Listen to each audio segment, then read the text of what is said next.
ad-dakhil. Dalam kita menyampaikan kebaikan kepada murid-murid kita, ada hal-hal yang orisinil, tapi ada hal-hal yang ad-dakhil, sesuatu yang tidak orisinil, tidak merupakan bagian dari Islam. Hal-hal yang bertentangan dengan prinsip-prinsip kebaikan, kebenaran.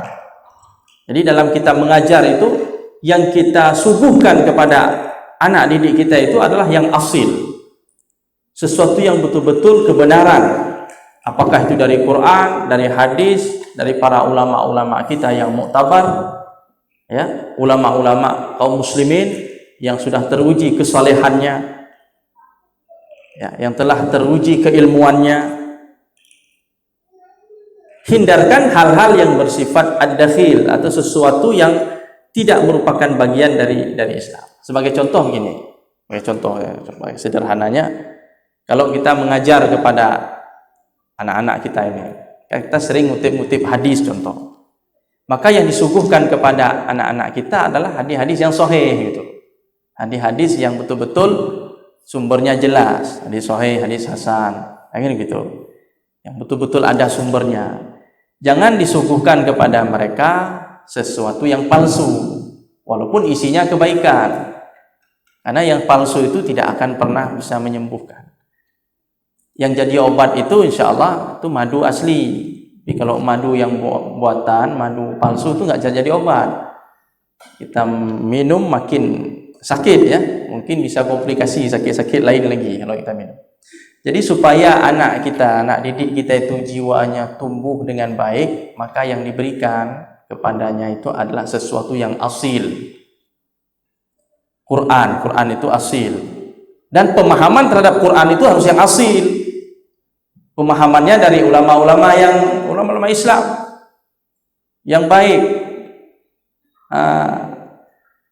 Karena Quran kadang nggak betul Qurannya, tapi yang memahaminya umpamanya Syiah, itu bukan asil lagi, itu sudah dakhil, sesuatu di luar, sudah terkontaminasi. Bukan salah Qurannya, tapi salah pemahamannya. Jadi jangan sampai anak-anak kita pikirannya, jiwanya diracuni oleh sesuatu yang di luar dari ajaran Islam atau dari prinsip-prinsip Islam. Jadi kita tidak bisa berharap anak ini menjadi baik, karakternya yang menjadi baik, kalau yang disuguhkan itu racun. Kayak yang kita suguhkan itu yang bergizi. Kalau makanan bergizi, kalau ilmu yang asil. Alhamdulillah. Ini ustaz-ustaz kita, guru-guru kita di sini, alhamdulillah. Yang disuguhkan kepada anak-anak kita di sini, alhamdulillah, ini asil. Saya yakin itu insyaallah. Itu yang asil. Itulah yang akan menumbuhkan jiwa mereka, sehingga akan tumbuh, fitrah mereka akan tumbuh, dan karakter mereka akan menjadi seperti yang diharapkan. Ini merupakan salah satu proses ke arah sana.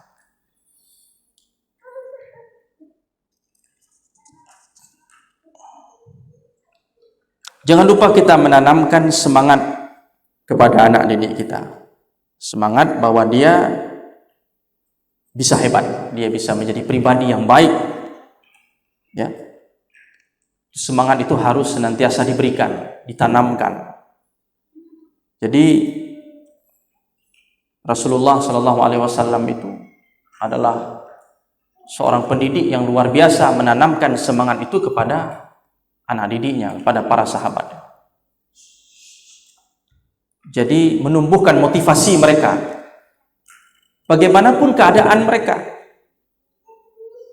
motivasi itu harus tumbuh, dan kita yang memberikan semangat, memompakan semangat itu. Karena mereka belum jadi, mereka sedang berproses untuk menuju kepada jadi. Dalam proses ini kita pompa terus semangat kebaikan kepada mereka. Dulu ketika Rasulullah sedang berkhutbah, cucunya Hasan datang. Masih kecil waktu itu, kalau saya tidak salah sekitar umur 3 tahun gitu. Kemudian Nabi turun dari mimbarnya, dia gendong anaknya itu, cucunya itu. Nabi mengatakan, anakku ini nanti akan menjadi tokoh umat yang hebat, yang akan mempersatukan dua kelompok besar kaum muslimin yang sedang bertikai. Itu Nabi berbicara dengan anak yang umurnya masih 3 tahun, 4 tahun. Tapi Nabi memberikan satu semangat bahwa ini akan menjadi anak yang hebat, yang akan memimpin umat ini dan akan menyelamatkan umat ini dari pecah belah, dari perseteruan. Akhirnya terbukti ya apa yang dikatakan oleh Nabi Shallallahu Alaihi Wasallam, bagaimana dia mendamaikan dua kubu kaum muslimin yang sekian tahun bertikai waktu itu, kubu Ali bin Abi Thalib dengan Muawiyah, antara kubu Irak dengan kubu Syam, disatukan oleh inisiatif yang luar biasa dari seorang Hasan. Itu bagaimana kita lihat Rasulullah memompakan semangat bahwa ini akan jadi anak yang hebat. Makanya zaman Rasulullah itu untuk menjadi hebat tidak perlu usia sampai 40-50 tahun. Itu hasil didikan Rasulullah itu umur belasan tahun dah hebat. Usamah bin Zaid itu sahabat Nabi, hibbi Rasulillah, anak kesayangan dari anak kesayangan Rasulullah. Usamah bin Zaid itu umur belasan tahun atau umur 20 sekian tahun sudah memimpin pasukan besar. Ketika Rasulullah wafat, menjelang Rasulullah wafat, Rasulullah katakan Usamah bin Zaid yang akan memimpin perang melawan Romawi. Jadi imperium besar, negara adidaya pada waktu itu, berhadapan dengan kaum muslimin yang komandannya itu adalah Usamah bin Zaid, umurnya masih 20 sekian. Yang di bawah kepemimpinan dia itu siapa? Abu Bakar, Umar, Utsman, Ali di bawah dia. Itu yang senior-senior di bawah dia. Pimpinannya Usamah bin Zaid.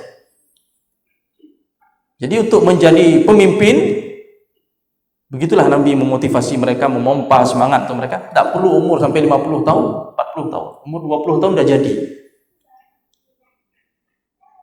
Ya, begitulah Nabi Shallallahu Alaihi Wasallam, bagaimana luar biasa beliau. Konon saya baca itu dalam kisah penaklukan Konstantinopel Muhammad Al-Fatih itu. Dia kan selalu dimotivasi oleh gurunya bahwa kamulah nanti akan menaklukkan itu. Kan ribuan tahun itu Imperium Romawi, Konstantinopel itu dia bisa ditaklukkan. Alhamdulillah pada masa Muhammad Al-Fatih itu ditaklukkan. Itu gurunya memompa semangat kepada dia, kamulah yang akan menaklukkan itu. Yang dijanjikan oleh Nabi bahwa pasukannya adalah pasukan yang terbaik itu. Pemimpinnya pemimpin yang terbaik. Alhamdulillah dengan izin Allah di tangan dia, berkat pertolongan Allah, kemudian Konstantinopel itu bisa ditaklukkan. Disebut dia Muhammad Al-Fatih, itu dipompa luar biasa ya. Kita bisa melihat bagaimana Rasulullah Shallallahu Alaihi Wasallam memperlakukan para sahabatnya, terutama anak-anak didiknya ini, karena sahabatnya anak didik Rasulullah Shallallahu Alaihi Wasallam semuanya.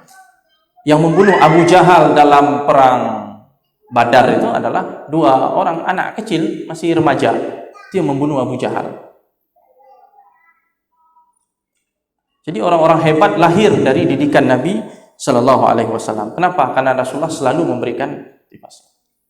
Nabi tidak melihat anak ini, anak ini masih kecil, belum saatnya kita kasih nasihat, biarkan dia dulu. Tidak, Nabi dengan anak kecil pun dia memperlakukan mereka, mengakui keberadaan mereka. Kalau kita membaca hadis-hadis Nabi itu, bagaimana diceritakan Rasulullah itu kalau jumpa dengan anak-anak kecil, beliau mengucapkan salam kepada mereka. Pernah kita anak-anak sedang main kelereng, kita lewat ucap salam, Assalamualaikum anak-anak. Kita biasanya ucap salam kalau jumpa sama Ustaz, Ustaz salam. Assalamualaikum Ustaz. Atau jumpa dengan kawan, tapi jumpa dengan anak-anak kecil, Assalamualaikum. Jadi Rasulullah dari kecil dengan anak kecil pun dia sudah ajarkan kebaikan-kebaikan itu. Yang mungkin kalau menurut kita ucapan-ucapan Rasulullah itu hanya cocok untuk orang dewasa, tapi Nabi sampaikan kepada anak-anak. Sehingga mereka tumbuhnya cepat. Nabi mengucapkan salam kepada anak-anak. Nabi lewat di sebuah tempat, di situ ada seorang sahabat anak masih kecil, anak sahabat masih kecil yang sedang menangis karena burung pipit kesayangannya mati. Nabi dekati anak itu, kemudian Nabi tanya, "Ya Aba Umair, ma fa'ala Nughair?" Wahai Abu Umair, apa yang sedang dilakukan oleh Nughair, burung kecil itu? Jadi Nabi dengan anak-anak pun serius.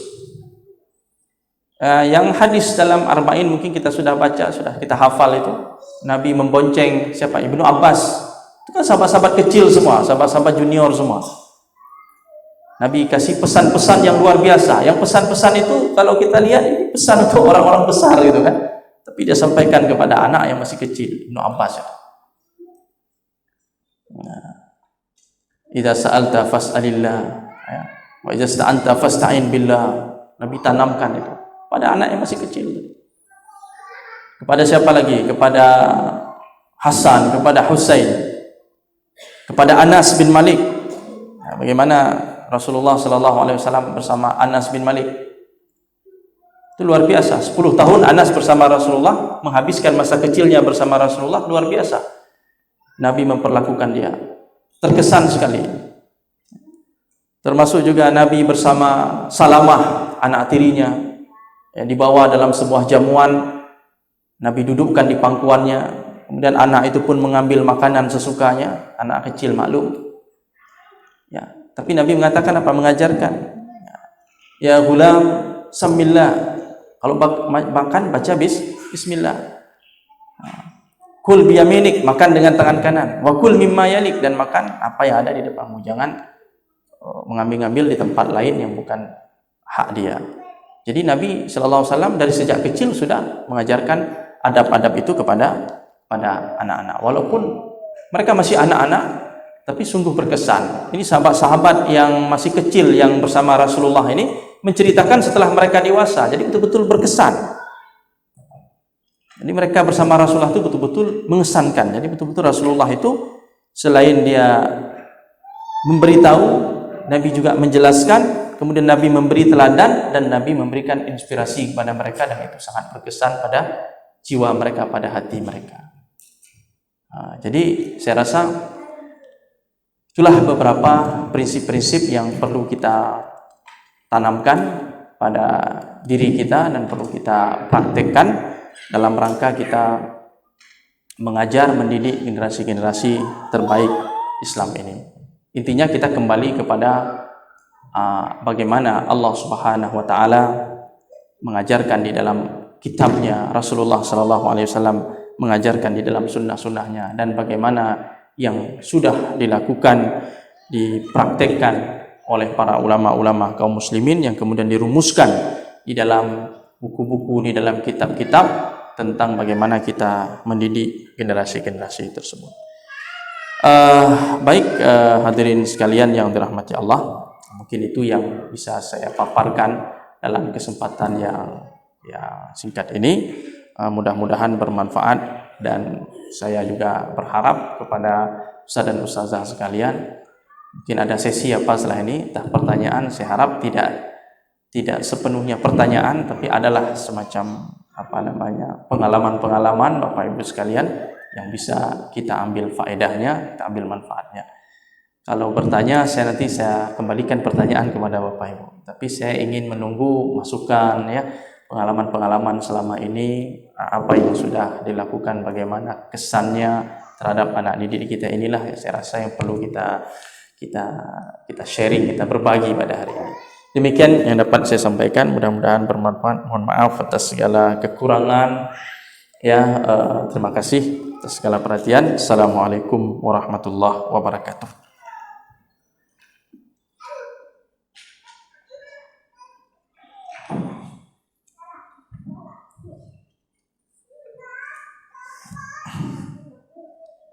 Teman-teman, kita persilakan kepada Ustaz dan Ustazah untuk bertanya.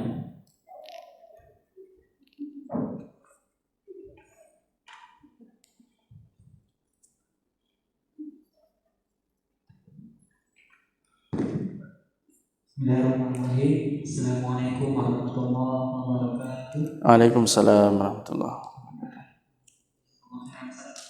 Kesempatannya diskusikan ataupun juga dari pertanyaan anak dari guru kita Sinwanto. Jadi yang pertama Ustaz,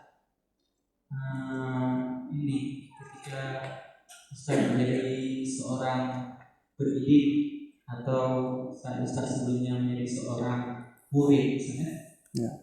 Ada tidak sebuah keistimewaan Ustaz, yang Ustaz dapatkan ketika menjadi seorang pendidik dan ketika Ustaz menjadi seorang murid, keistimewaan. Nah, Allah mengenal Ustaz tanggapinya. Nah, selanjutnya Ustaz, jadi ini sudah kemarin masa-masa corona Ustaz ya, COVID-19 itu kan anak-anak libur Ustaz ya. Kalau perasaan Ustaz bagaimana saat anak didik itu pulang dan tidak ada di ma'had Ustaz? Nah, itu bagaimana perasaan Ustaz? Kesepian.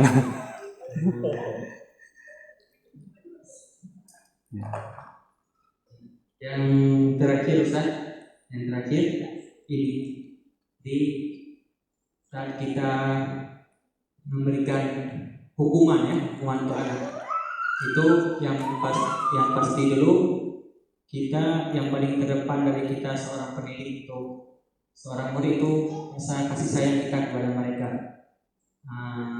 Dengan ilmu kita mungkin masih kurang misalnya seperti itu. Jadi bagaimana ketika anak-anak ini dalam masa dia harus diberikan hukuman, tapi kita seorang pendidik, kita yang sayang kepada mereka, bagaimana bentuk kita hukuman kita kepada anak sehingga bagus untuk kita dan bagus untuk mereka. Itu saja. Assalamualaikum warahmatullahi wabarakatuh. Waalaikumsalam warahmatullahi wabarakatuh.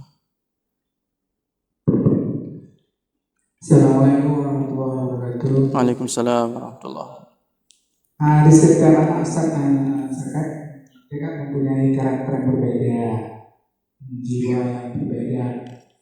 Nah, tapi di antara yang berbeda itu karakternya itu kan sedikitnya kan pasti ada kesamaan, kan?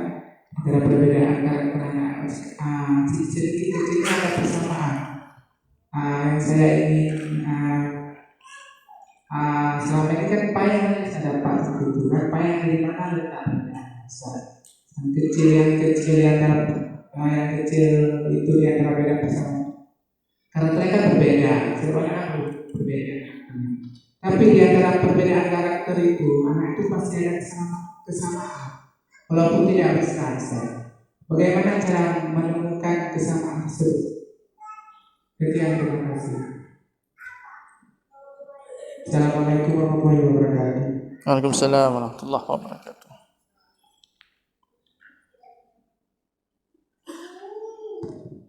Bismillah, Assalamualaikum warahmatullahi wabarakatuh. Waalaikumsalam warahmatullahi wabarakatuh. Sedikit penjelasan Ustaz yang saya ingin dapati di lembaga pendidikan, banyak yang cerita misalnya anak-anak ini merasa seperti diperlakukan beda antara satu dan yang lain. Artinya kecemburuan di antara mereka menganggap Ustaz ini pilih-pilih. Nah, jadi padahal ketika itu dibuat misalnya kita buat program ini, sebenarnya kita bukan pilih-pilih, cuma anak ini ada yang nggak mampu, belum mampu untuk pilih, sehingga ketika dia nggak mampu, udah dijelaskan juga, tapi masih ada yang mau pilih-pilih, sehingga anak-anak itu menganggap Ustaz ini pilih itu, padahal dari tidak mampu. Sehingga seperti kalau dia mau bisa dipilih. Jadi gimana kita tanamkan ke anak-anak, sampaikan bahwa kita anggap semua anak sama, rasa sayangnya sama, perhatiannya beda. Hanya saja dalam hal ini dia belum sehingga dia belum bisa ini. Karena memang saya tadi. Assalamualaikum warahmatullahi wabarakatuh. Waalaikumsalam warahmatullahi wabarakatuh. Masih boleh Ustaz? Ya, insya. Saya juga ada menyimpan satu pertanyaan atau mungkin bisa kita bilang ini sebagai ingin mendapatkan solusi ya. Jadi pada poin ke-6 saya tadi hubungan guru dengan murid tidak hanya di kelas saja. Ini merupakan satu poin yang menarik bagi saya. Mungkin bagi saudara ini juga sama ya. Jadi ini saya senang ketika dalam kelas dalam apa itu membuat suasana itu akrab, dan mereka itu merasa nyaman. Saya berusaha untuk bisa seperti itu, walaupun di kelas yang berbeda mereka merasa nyaman begitu saya masuk, dan mereka merasakan nyaman. Mulai dari pertama saya masuk di mataku ini, saya berusaha berbuat seperti itu. Alhamdulillah kalau saya lihat sekarang yang kelas 6 sekarang itu mereka mendapatkan itu, walaupun mereka sudah dilalui. Saya kenal sudah lama tidak ke sana. Sekali saya kenal mereka berkerumun datang dan memberikan salam dan menanyakan saya bagaimana. Itu saya dapatkan. Alhamdulillah saya juga sebagai pribadi saya merasakan senang. Namun yang perlu saya tanyakan sama Ustaz, hubungan ini juga ingin kita saya bangun filsafat tidak hanya di sini saja, namun juga meluas sampai ke orang tuanya. Orang tuanya itu juga merasakan aman dan akrab dengan guru anaknya itu, sehingga mereka juga bisa menyampaikan bagaimana kita bisa menyampaikan bagaimana keadaan anaknya, bagaimana tidak hanya di mahat, bisa juga kita sampaikan ketika kita berjumpa mereka di luar mahat, seperti itu. Dan ini juga langkah ini sudah saya lakukan, namun belum semua berhasil. Kadang dengan berbagai macam keadaan dan berbagai macam karakter orang tua juga yang berbeda-beda. Dalam harapan saya semua ataupun sosok ini juga mungkin memikir seperti ini. Semua bagaimana semua anak didik kita itu bisa kita cairkan suasana untuk merasakan akrab dengan kita, baik mereka juga dengan orang tuanya. Jazakumullah.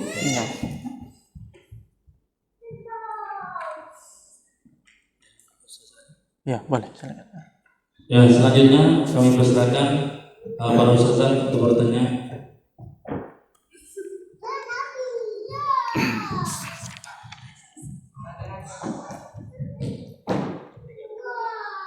Berarti tidak ada masalah ya? Aman. Atau bingung mau pilih masalah yang mana yang ditanyakan? Tidak ada masalah. Oh sama, pertanyaannya sama.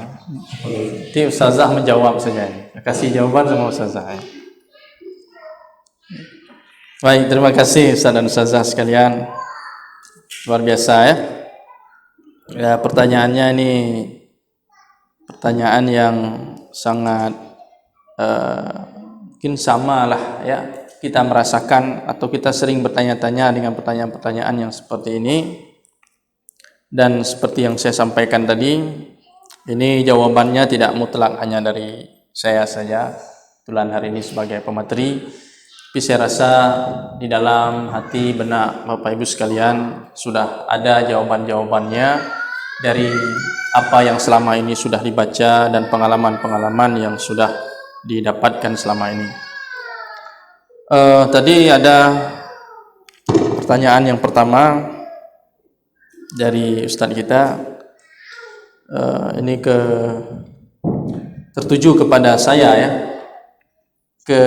kesan yang istimewa atau mungkin yang menarik, suatu yang berkesan ketika saya menjadi murid dulu ataupun ketika menjadi guru seperti layaknya Bapak Ibu sekalian.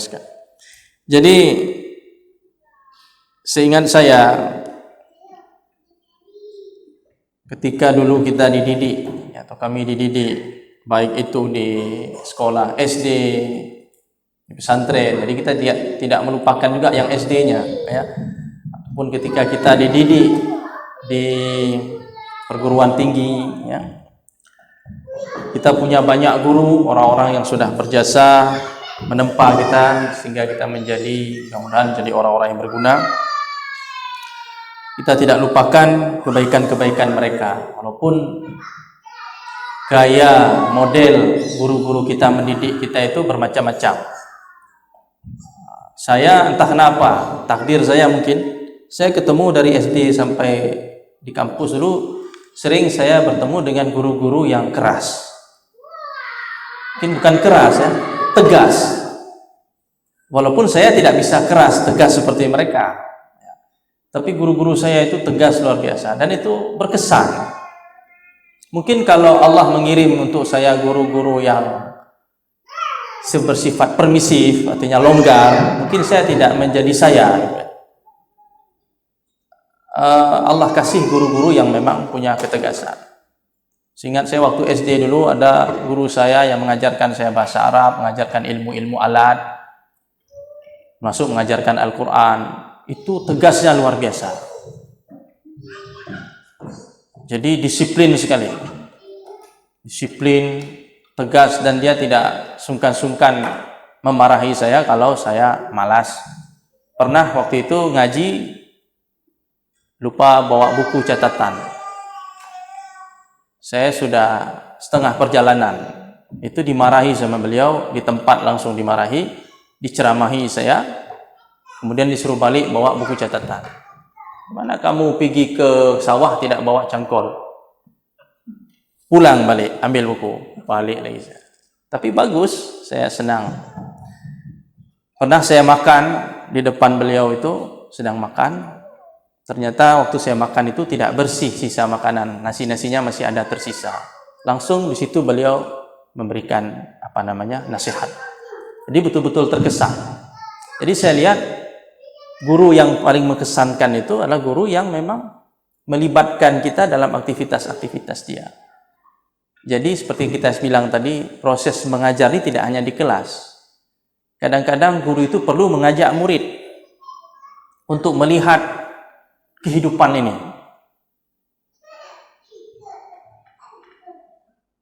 Tapi ada batasan-batasannya ya. Jadi sehingga ibaratnya selain kita mengajak tadabbur ayat, tapi tadabbur juga ayat kauniyah. Kadang-kadang di situ akan berkesan. Seperti tadi, ya, ketika kita melakukan sesuatu yang tidak baik dan guru kita melihat itu, dia langsung memberikan nasihatnya. Ini nggak boleh seperti ini. Inilah perbuatan mubazir. Kita harus seperti ini. Jadi itu sangat berkesan di dalam jiwa saya, dalam diri saya. Termasuk ketika itu ada waktu di pesantren, ada seorang guru, Allahyarham, itu ketika beliau pergi bersilaturahmi, saya dibawa, diajak, ayo kita ajak. Kemana Ustaz? Ustaz mau silaturahim, mau kunjung-kunjung. Rupanya yang beliau kunjungi itu adalah rumah-rumah yang selama ini dibina oleh beliau karena keluarga tersebut pernah masuk ke dalam aliran sesat LDII.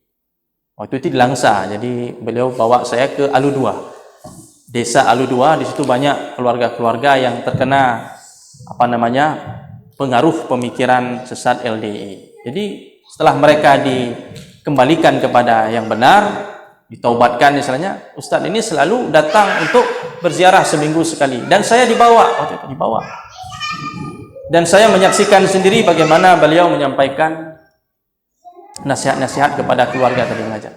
Jadi kegiatan dia berdakwah melibatkan muridnya, murid dilibatkan ikut bagaimana berdakwah. Bahkan kami dulu, mungkin Ustadz Afiyar juga sama ya Ustadz ya, di sana di Sanulum itu kelas 1 aliyah sudah disuruh khutbah Jumat itu. Jadi beliau ini punya jadwal banyak. Jadi jadwalnya itu diberikan kepada murid-muridnya. Termasuk waktu itu saya, kamu udah bisa khutbah Jumat. Ini jadwal Ustadz Jumat sekian, ini kamu yang isi. Dia hubungi pihak masjid. Ini saya nggak bisa, saya tidak hadir, tapi murid saya menggantikan. Insya Allah sama kualitasnya dengan saya. Dia bilang gitu. Jadi betul-betul dilibatkan. Setelah itu sang Ustadz bilang, nanti kamu hari Jumat pakai jubah, baju gamis, dan pakai sorban. Masya Allah. Biasanya anak-anak apa namanya, usia SMA itu paling berat pakai surban. Apalagi kami harus naik labi-labi. Di labi-labi itu banyak anak-anak SMA. Ya, banyak akhwat-akhwatnya SMA itu. Jadi kita sendiri duduk pakai surban begitu, pakai kain sarung, pakai baju jubah. Tapi begitulah. Itu Jumat jam 10 dia sudah tunggu, Ustaz sudah tunggu di depan pos satpam itu. Mana ini yang kena jadwal khutbah hari ini. Begitu lihat kita pakai peci, pakai sarung, pakai baju koko, suruh pulang. Saya suruh kemarin pakai apa? Pakai gamis, pakai surban, pulang. Ya sudah, pergi khutbah sesuai dengan apa? Waktu pulang, beliau temui murid-muridnya itu. Gimana? Sukses, alhamdulillah. Nah, jadi begitu, memang dilibatkan dalam kerja-kerja dakwah dia itu, dilibatkan kita, dibawa. Nah, jadi saya rasa itu yang paling berkesan saya lihat. Pendidikan yang seperti itu jadi tidak sekedar menyampaikan di kelas, tapi di luar kelas bagaimana kehidupan ini dia perlihatkan kepada kita. Beginilah kehidupan, beginilah cara mengajak, beginilah cara berdakwah, beginilah. Jadi kita betul-betul belajar. Itu yang paling berkesan. Mungkin ilmu-ilmu teori yang dia sampaikan cuma 30%, tapi kebanyakannya seperti itu. Nah, kemudian termasuk juga yang paling berkesan itu adalah ketika ada seorang guru itu yang betul-betul merasakan masalah yang kita rasakan. Jadi kalau ada murid sedang ada masalah, kita harus hadir. Jadi kadang-kadang kita kan sering yang kita dampingi itu adalah murid-murid yang sukses. Sementara ada murid-murid kita yang gagal, dalam tanda kutip dia gagal, kita sering membiarkannya dengan kegagalannya. Justru yang paling berkesan itu ketika kita berada di samping dia, ketika kita berada bersama dia pada saat dia sedang mendapatkan masalah. Ada seorang guru saya dulu, waktu itu kami ikut MTQ. Rupanya kalah. Ya, kalah. Ketika kalah, sang guru ini langsung datang menyalami kami. Dia menyalami kami. Waktu itu Fahmil Quran Ustaz ya, Fahmil Quran kalah tingkat nasional kalah. Kan sedih itu ya, sedih. Tapi alhamdulillah guru tersebut datang menyalami kami layaknya kami seperti seorang juara. Kemudian waktu kami diantar pulang ke asrama karena kalah tadi, dia ikut dalam rombongan itu memberi motivasi dan sebagainya. Ini saya rasa sangat berkesan. Sampai dalam kami di pemondokan itu dalam keadaan lesu begitu kan, lesu karena udah kalah duluan. Karena kalau Fahmil ini kalah nampak dia langsung. Kalau yang tilawah yang tunggu pengumuman baru tahu kan. Kalau Fahmil ini mana ada, apalagi tampil hari pertama, kalah hari pertama kan terasa kali, tertindas sekali kita. Kemana pergi rasa bersalah. Kenapa? Karena ya pemerintah sudah mengalokasikan dana yang luar biasa, tiba-tiba kita tidak bisa mempertahankan prestasi itu. Tapi luar biasanya sang ustadz ini, dia selalu datang menemui kami. Dia bilang, kita ini baca ini bukan untuk lomba, ini untuk belajar.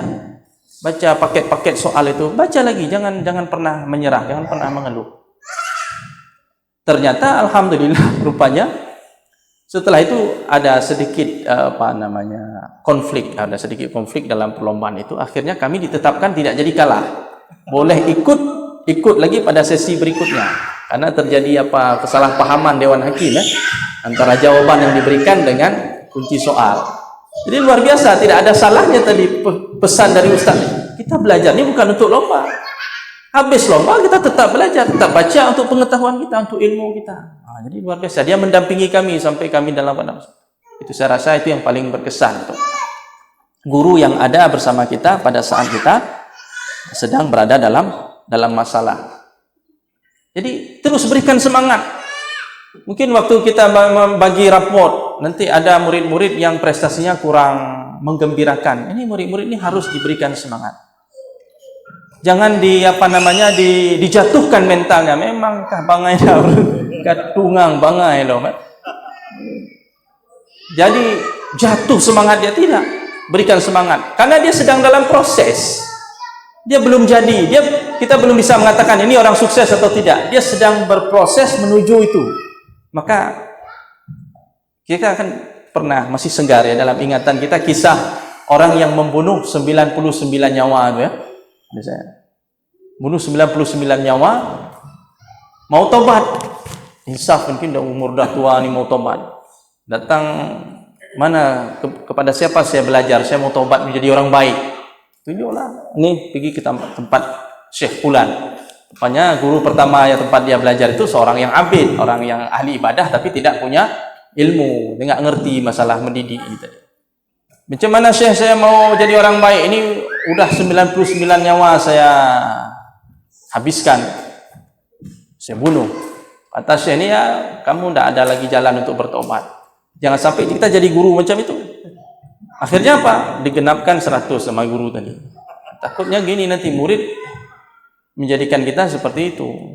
Kenapa? Karena kita tidak pandai memberikan semangat motivasi pada saat orang berada dalam masalah. Ini kan masalah dia.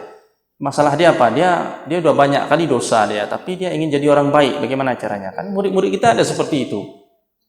Yang mungkin kesannya selama ini kalau disebut nama dia yang nampak jeleknya aja saja. Sebut nama si Fulan. Oh, si Fulannya naik tapi penyakitnya. Jadi belum apa-apa kita sudah menyebut murid kita penyakit. Itu bukan kata-kata kita jadi doa, terbuka pintu langit terjadi penyakit. Dan penyakit itu kena ke kita. Terakhir udah 100 nyawa, dia tanya mana lagi yang saya mau betul-betul menjadi orang baik ini. Kau tunjukkanlah orang yang bisa membimbing saya. Tunjukkan, itu dia orangnya. Datang pada seorang yang alim, ya Syekh saya udah bunuh 100 nyawa. Bagaimana? Masih ada jalan tobat untuk jadi orang baik? Kecil sekali kalau bahasa kita. Apa yang menghalangimu dari taubat? Allah Maha Pengasih Penyayang. Taubat. Ampun sama Allah. Pintu rahmat Allah luas. Nah, ini orang alim ngerti dia. Jadi dia kasih semangat bahwa dia masih bisa jadi orang baik walaupun dia berada pada titik yang paling rendah, paling naif. Yang mungkin orang akan berputus asa itu. Tidak akan jalan lain untuk bangkit. Tapi bagaimana si guru tadi memberi semangat?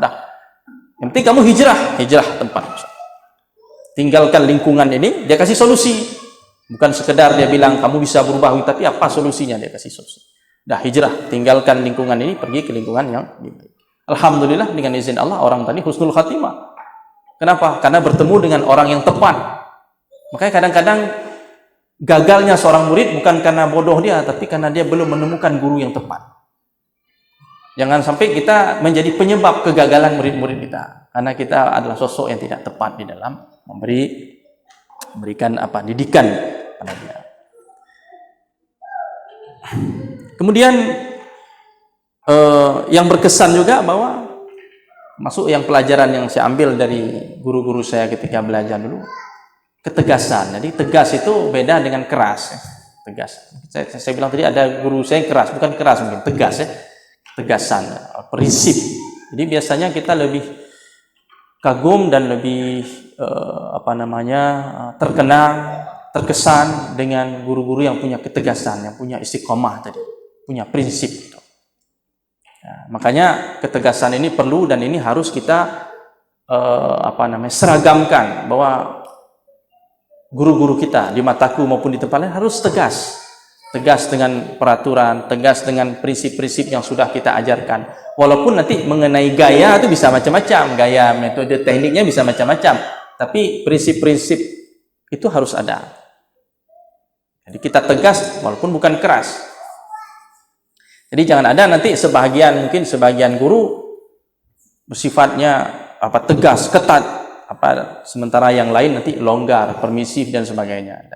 Nanti ini akan merusak kita juga, akan merusak murid-murid kita juga. Jadi cenderung nanti murid akan dekat dengan guru-guru yang cenderung longgar gitu. Tapi kalau kita semuanya tegas, ikut aturan, ikut prinsip, sang murid akan ternyata memang begitulah yang sebenarnya. Karena kita istilahnya sepakat satu kata. Ibarat kalau orang tua di rumah dalam ilmu parenting antara ayah dengan ibu, suami istri itu harus seragam itu. Nggak boleh ayahnya taat kepada aturan sementara ibunya longgar. Nanti anak itu apa-apa kalau nggak lewat proposal dia sama ayah, dia kirim sama ibu, dia berusaha. Atau ibu bilang A, ayah bilang B, ini kacau ini anak-anak di rumah. Begitu juga murid. Antara guru harus sama, inilah sama visinya. Antara para nabi dengan para rasul itu sama semuanya, ketegasannya sama. Nggak ada satu nabi bilang begini ini boleh sikit, ini nggak boleh, nggak ada. Itu sama itu mereka. Makanya mendustakan satu nabi saja sama seperti mendustakan nabi yang lain. Kazzabat qaum Nuhinil mursalin. Kaum Nuh telah mendustakan para rasul. Padahal yang diutus kepada kaum Nuh cuma Nabi Nuh. Tapi kenapa dikatakan kaum Nuh mendustakan para nabi? Semua nabi didustakan. Kenapa? Karena semua nabi seragam semua.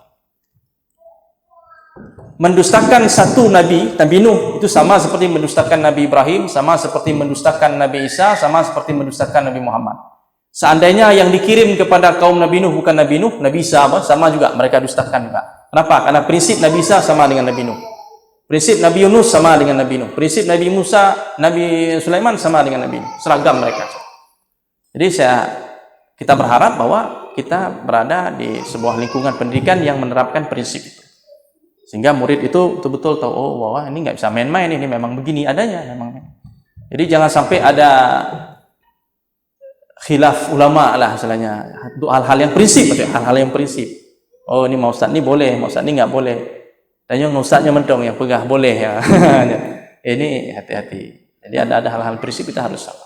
Mengenai nanti polanya bagaimana ini terserah, ini punya pengalaman kita masing-masing. Tapi tetap dengan satu prinsip-prinsip yang sama, ketegasan.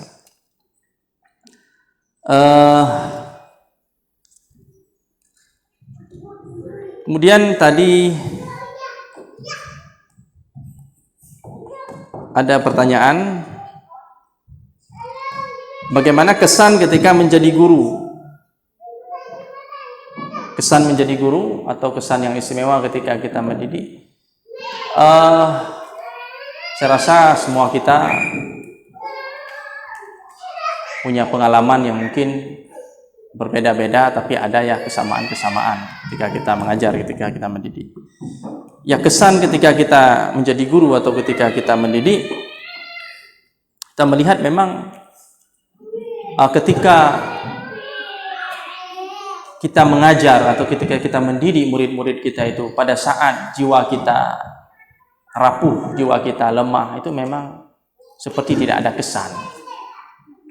Maka pengalaman selama ini kita sudah menjalani dunia pendidikan, memang alaqah bainana wa bainallah ini harus betul-betul, hubungan kita dengan Allah ini harus betul-betul baik. Saya lihat kalau hubungan kita dengan Allah baik, itu persoalan-persoalan yang kita hadapi di kelas, di dalam dunia pendidikan itu Allah selesaikan dengan baik.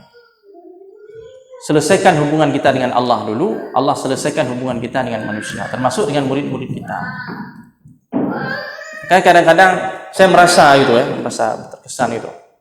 Kalau kita ada salah, ada dosa atau ada apa, itu nampak dari perilaku murid-murid kita terhadap kita. Bahkan murid-murid yang selama ini taat, patuh pun, ketika kita merasa kita ada salah silap dan kita belum bertobat kepada Allah, nampak dari perilaku itu. Saya merasa itu, Tapi begitu kita taubat sama Allah, istighfar, astagfirullah, kita menyadari kesalahan kita, ada sesuatu yang terbenahi, Allah sendiri yang membenahinya. Kadang-kadang kalau kita yang membenahi tidak bisa, karena kita hanya mengandalkan kemampuan retorika kita saja, sementara yang sedang kita sentuh ini hati. Saya lihat begitu pengalaman yang sudah. Bukan saja pada murid, pada istri, pada anak, begitu juga. Kalau kita ada salah, pasti ada terjadi sesuatu yang tidak enak itu di rumah tangga ataupun di tempat kita mengajar. Jadi apa yang pernah dialami oleh Abdullah bin Umar, dulu dia pernah cerita, saya tahu kalau saya hari ini ada dosa, ada salah dari perilaku istri di rumah dan perilaku hewan tunggangan. Jadi Abdullah bin Umar dia introspeksi untuk mengetahui dia hari ini salah atau tidak. Dia lihat perilaku istrinya, pulang ke rumah istrinya tidak bersahabat, dia langsung introspeksi, oh saya ini ada salah. Waktu naik kuda, kudanya itu nggak bersahabat, dia langsung introspeksi, saya hari ini ada salah. Jadi kira-kira kalau kita bawa ke dalam dunia kita, kalau kira-kira Bapak Ibu sekalian masuk ke kelas, ini banyak sekali persoalan, banyak masalah, ini jangan-jangan ada hubungan kita dengan Allah yang tidak baik. Istighfar terus, mudah-mudahan Allah selesaikan itu. Ada sesuatu yang mengganjal di hati kita atau di hati mereka. Begitulah cara Allah SWT menegur kita. Alhamdulillah, itu adalah teguran dari Allah. Allah tidak biarkan kita berada dalam kesalahan terus, tapi Allah tegur dengan cara seperti itu. Nah, itu kadang-kadang begitu kesan yang saya rasakan selama ini begitu. Bahkan kalau kita lagi malas ibadah, itu nampak terus. Waktu kita mengajar pada murid itu seperti tidak berkah. Banyak yang kita sampaikan, berkeringat, kita capek, energi kita keluarkan, tapi hasil tidak ada, tidak berkesan. Ya, mungkin kita bisa kembali kepada tadi ucapan Ibnu Umar tadi, atau ucapan tabi'in tadi, naihatus sukla laisat kanaihatil musta'jarah. Tangisan wanita yang kehilangan anak tidak sama dengan tangisan wanita yang dibayar untuk menangis. Begitu juga mungkin penjelasan dari seorang ustadz yang hubungan dengan Allahnya baik tidak sama dengan wejangan petuah yang disampaikan oleh seorang ustadz yang hubungan dengan Allahnya itu tidak baik. Itu saya rasa kesan yang selama ini itu salah satunya. Bagaimana perasaan ketika anak-anak tidak di pesantren selama masa pandemi ini? Ya karena begini ya, prinsipnya saya pribadi merasa mereka itu sudah menjadi bagian dari hidup kita. Jadi saya bilang tadi kesepian, sepi, tidak ada anak-anak itu. Tidak ada kalau selama ini terhiburlah dengan keberadaan mereka, keceriaan mereka, termasuk terhibur kita dengan masalah-masalah mereka. Santri tidak semuanya sesuai dengan harapan, nasi yang cekok-cekok, ada yang tapi itu semuanya adalah satu seperti tadi anugerah. Kita berusaha untuk merasakan bahwa kehadiran mereka itu adalah anugerah bagi kita, sebagai sarana kita untuk belajar. Disitulah kita bisa merasakan bagaimana dulu para nabi itu menghadapi umat ya. Kita dikasih anak-anak yang sudah beriman ini, tinggal dipoles saja, ya, jadi lebih baik. Bayangkan dulu Rasulullah itu, para nabi itu menghadapi orang-orang yang luar biasa, bejat ya dengan kejahiliahan mereka. Bagaimana Rasulullah menghadapinya. Jadi kita betul-betul merasakan itu dengan keberadaan. Walaupun banyak masalah, kadang-kadang pokoknya kalau mau latihan, itu latihan di pesantren lah. Bapak Ibu ini ada cukup pas di tempat latihan sabar, latihan menahan amarah, emosi. Ya. Latihan. Jadi luar biasa. Ini Allah SWT anugerah terbesar dari Allah untuk kita ini. Allah titipkan kita di tempat ini untuk mendewasakan jiwa kita. Dan ini adalah ladang amal kita. Saya merasa itu seperti itu. Jadi kalau nggak ada santri-santri ini, nggak tahu pun kita mau bilang apa. Masih nasihat sendiri di situ nggak ada yang dengar ya. Kalau ada santri minimal, udah azan salat. Kenapa berbahasa Aceh, bahasa Arab? Pokoknya kita dan alhamdulillah ya Bapak Ibu sekalian, saya dengan mengajar anak-anak ini di pesantren ini, kadang-kadang terasah lagi ilmu-ilmu dulu yang sudah kita pelajari, yang sudah lupa terasah lagi. Buku-buku pelajaran yang dulu sudah kita tinggalkan, ya terasah lagi, teringat lagi, Masya Allah. Kadang-kadang kalau saya kasih pengajian nggak perlu buka kitab lagi, karena memang tiap hari itu kita sampaikan ke anak-anak.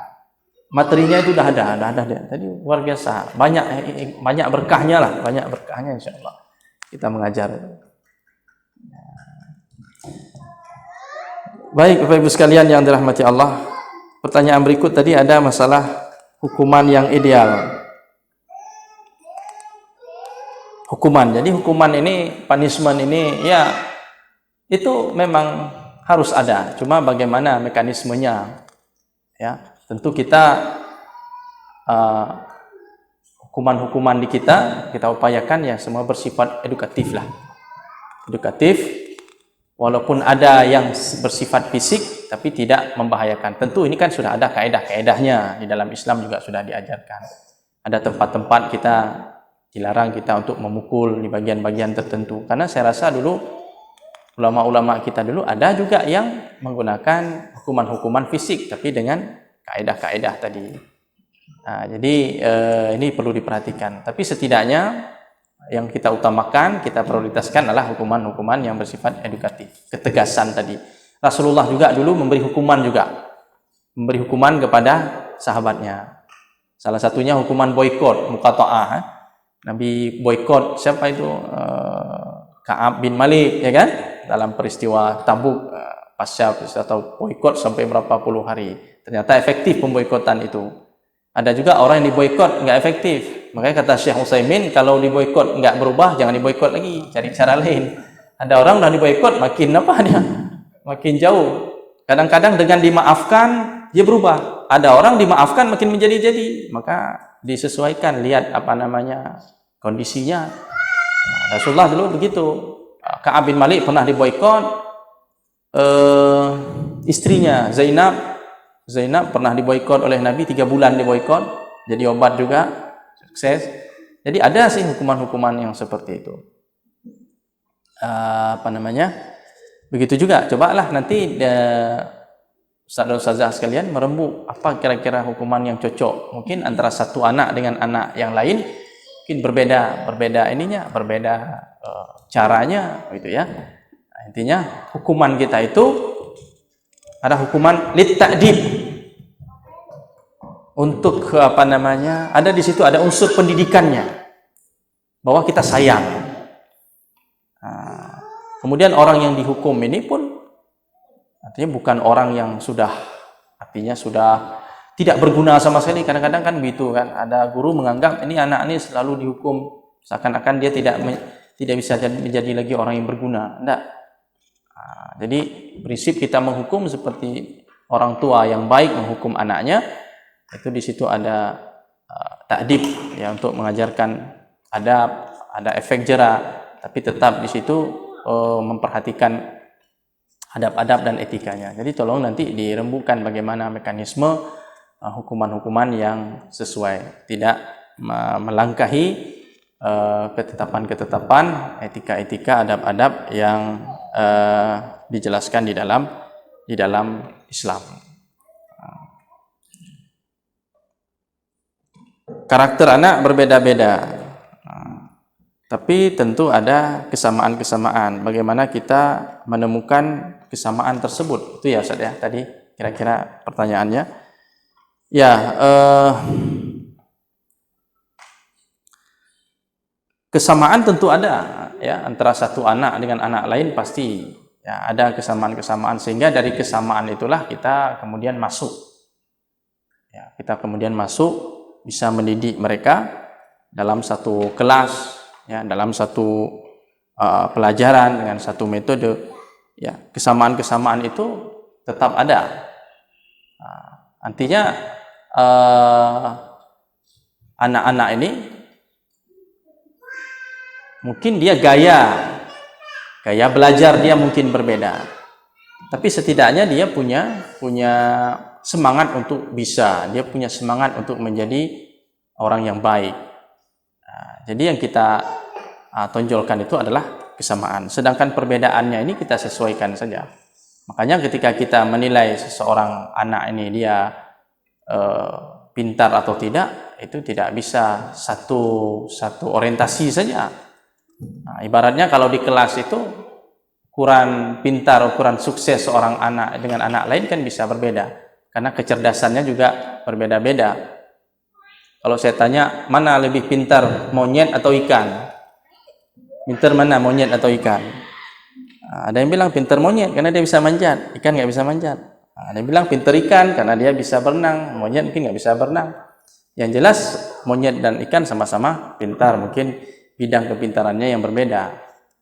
Ya, jadi kadang-kadang kita mau semuanya anak di kelas itu harus seperti ini. Kalau nggak seperti ini berarti tidak sukses dia. Mungkin dia kemampuannya bukan di sini, ada bidang lain, ya kan? Jadi bijak-bijaklah kita melihat itu. Yang jelas intinya apa? Bahwa dia bisa untuk dibentuk, kesamaannya bahwa dia ini adalah seorang manusia, seorang insan yang bisa menjadi orang berguna, bisa bermanfaat dan bisa memberikan sesuatu kepada agamanya. Sahabat Nabi juga dulu nggak sama semua. Nggak sama semua. Potensi mereka berbeda-beda.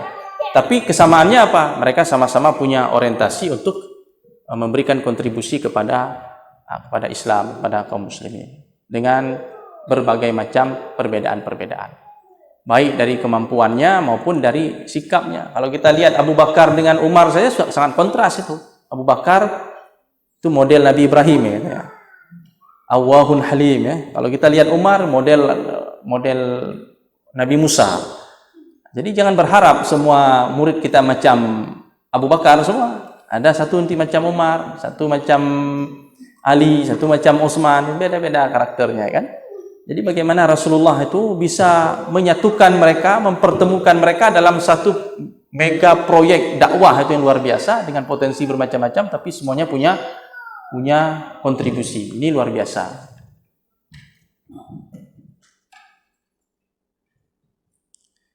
Kecemburuan antara satu anak dengan anak lainnya, ini memang tidak bisa kita pungkiri. Selama masih ada setan itu selalu ada, iri itu ada. Nabi Yakub dulu macam mana? Apa mungkin Nabi Yakub itu pilih kasih, zalim? Artinya apakah mungkin seorang nabi itu memperlakukan Nabi Yusuf dan menzalimi anak-anak lain? Tidak mungkin. Dia nabi yang maksum. Bagaimana Nabi Yakub itu? Seorang nabi Allah. Tidak mungkin Nabi Allah itu tidak adil. Tidak mungkin Nabi Allah tidak adil. Tapi bagaimana nasib Nabi Yusuf itu dengan abang-abangnya itu? Itu yang masih saudara, apalagi ini. Jadi nggak usah heran Bapak Ibu sekalian. Selama iblis masih ada, ini penyakitnya akan selalu ada. Termasuk Nabi Muhammad dalam perjuangannya bersama para sahabat kan begitu. Waktu Nabi dalam sebuah peperangan dapat harta rampasan perang ghanimah, Nabi memberikan kepada salah seorang yang baru masuk Islam, orang mu'allaf, orang yang baru dijinakkan hatinya. Saya lupa namanya itu.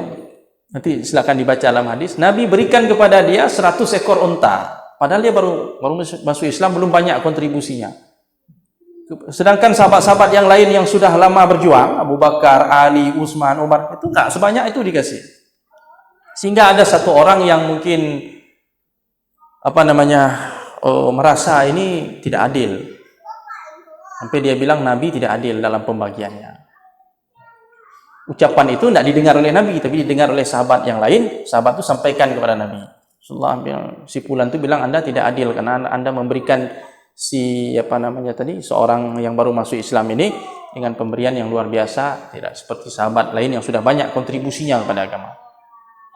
Sehingga waktu itu Nabi mengatakan, kalau Nabi tidak adil, kalau saya tidak adil, siapa lagi yang mau adil di dunia ini? Jadi kadang posisi Ustaz begitu, Ustaz. Macam Nabi tadi, Nabi bilang, kalau saya tidak adil, siapa lagi yang adil di dunia ini? Kan Nabi semua itu ada pertimbangan dia, ada strategi dia dalam dakwah itu. Ya, orang-orang yang dijinakkan hatinya bukan tidak adil, tapi itu ada kebijakan dari Rasulullah yang tidak dipahami oleh sebahagian orang yang bersama beliau, mungkin orang munafik atau orang yang terpengaruh oleh pemikiran munafik dan sebagainya. Sehingga Rasulullah ketika itu, ya namanya dia seorang manusia juga, dia sedih sampai Nabi mengatakan, rahimallahu akhi Musa, semoga Allah memberi rahmat kepada saudaraku Nabi Musa.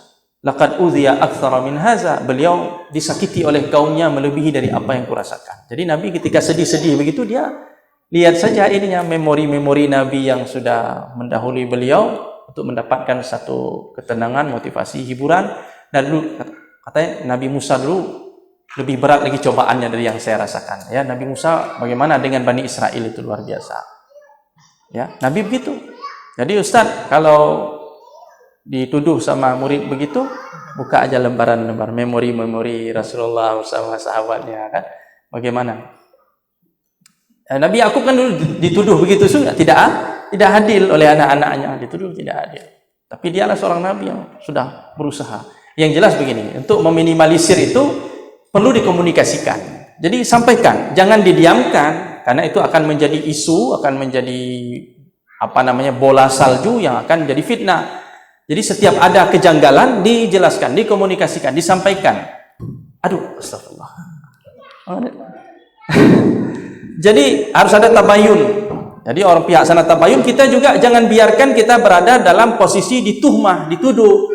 Jelaskan, komunikasikan seperti yang Ustaz sampaikan itu benar, itu disampaikan bahwa pertimbangannya begini. Jelaskan secara rasional, secara baik, secara bijaksana dijelaskan. Tidak paham juga, ya memang nggak mungkin.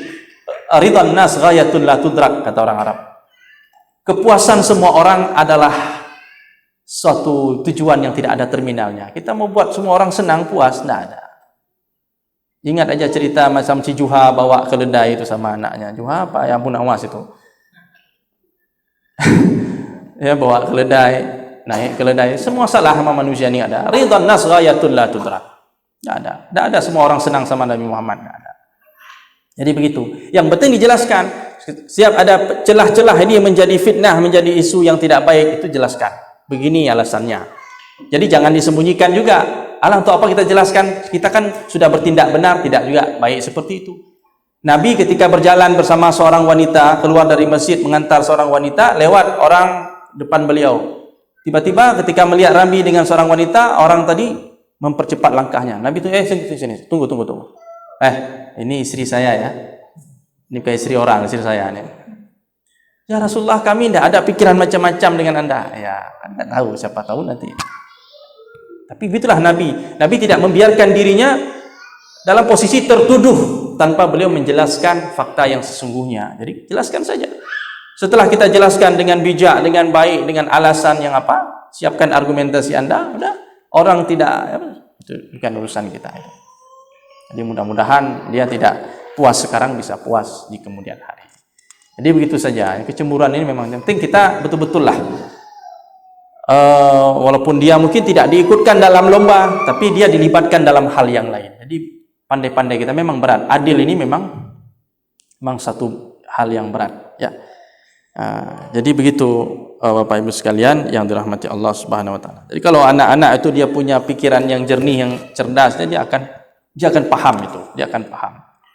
Ya, akan paham.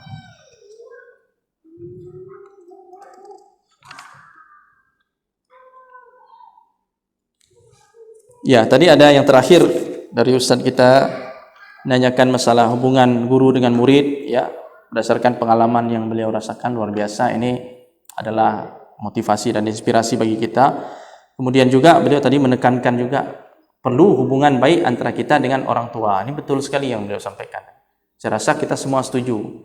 Karena kita ini sedang mendidik generasi-generasi ini, tidak hanya hubungan kita, komunikasi kita, interaksi kita dengan murid yang kita didik, tapi juga dengan orang tua. Karena setidaknya murid ini akan punya rumah, dia akan kembali, apalagi dalam kondisi seperti ini. Wabah ini, mereka pulang ke rumah. Bagaimana kalau seandainya di rumah itu tidak ada situasi dan suasananya seperti ini? Suasana akademiknya, suasana ibadahnya tidak seperti di pesantren, di ma'had, di rumah. Nah, ini maka perlu ada hubungan baik antara pihak ma'had dengan pihak keluarga di sana. Karena murid-murid kita ini tidak hanya mendapatkan keteladanan dari guru, tapi juga keteladanan dari orang tua. Jadi bagaimana kita bisa mewarnai rumah-rumah dari murid-murid kita. Bukan anaknya saja yang dibentuk, target kita adalah bagaimana rumahnya itu juga menjadi rumah yang menerapkan prinsip-prinsip Islam di dalamnya. Ya, rumah yang hidup dengan suasana Islamnya. Jadi itu target kita. Maka perlulah mungkin ada semacam parenting kepada orang-orang tua murid dan sebagainya. Kalau saya lihat pengalaman yang saya sebutkan tadi, guru saya itu dia tidak jarang dia mengunjungi rumah-rumah muridnya, rumah-rumah orang tua murid, dia berdialog jadi ada hubungan baik kita dengan orang tua murid. Apakah itu musyrif ya ataupun guru-guru juga senantiasa berhubungan, interaksi, berkomunikasi dengan orang tua yang ada di rumah. Karena bagaimana suasana kita di sini juga bisa tertularkan atau terwarnai di rumah anak-anak kita. Jadi biar lebih efektif dan lebih berkesan. Jadi apa yang kita tanam selama ini tidak buyar sampai di sana. Mudah-mudahan kita bisa menggagas upaya-upaya program-program yang bisa mengarah ke arah sana. Ya, saya rasa demikian. Sudah selesai ini pertanyaannya. Mohon maaf, ini jawaban seadanya ini ya. Yang semampu yang saya bisa berikan kepada Bapak Ibu sekalian, saudara-saudara sekalian. Silakan nanti diperdalami lagi karena saya juga ini baru belajar baca juga hal-hal yang seperti ini. Terima kasih atas perhatiannya. Mohon maaf atas segala kekurangan. Ya, aqulu qauli hadza wa astaghfirullah li wa lakum. Subhanakallahumma wa bihamdika asyhadu an la ilaha illa anta nastaghfiruka wa natubu ilaik. Assalamualaikum warahmatullahi wabarakatuh.